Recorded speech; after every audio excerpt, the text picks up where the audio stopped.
麺入れすぎた。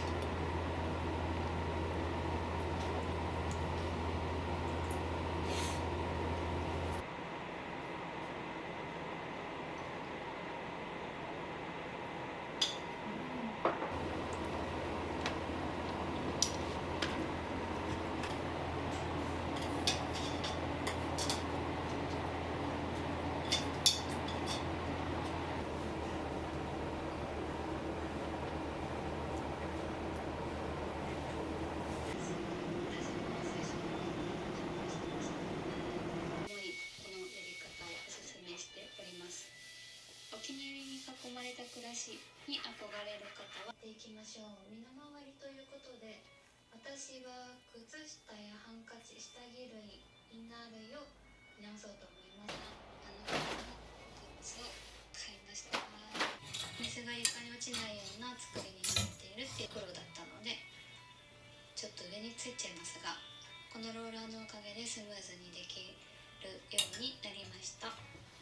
さあ、お片付け動画まだまだ続きます。あるんですけど、めちゃくちゃ暖かいし、こう指先が出てるといいですね。スマホとかもすぐいじれるし、とりあえず寒かったのでホットカーペットをつけて、で暖かいものを飲んで体を温めておりてもいいなと思うし、使っているか使っていないかだけではないと思うので、その辺は照らし合わせて考えていこうかなと思います。そして景色になっていないか、いつも見てる景色になってしまうと気づかないポイントがあるから、基本的にライト本当に使うことなくて、いつ使ったかって言われると、これ毎回断髪の時に嫌でもいつかいるし、な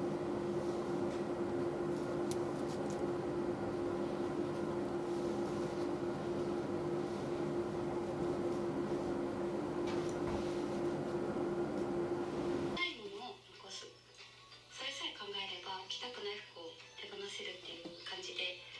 捨てる方を見るんじゃなくて残したい方を考えるっていう風にしているんですけど、最近どこかで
謝りな後で。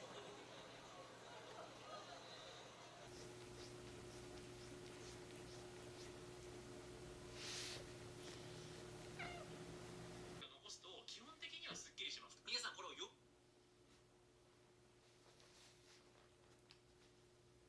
毎年初雪は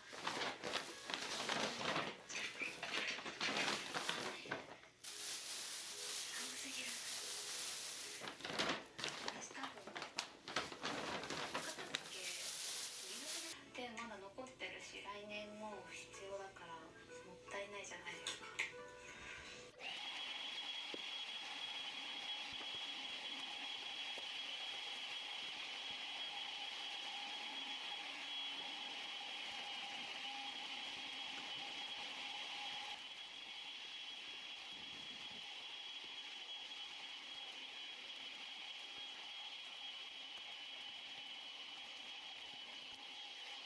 両親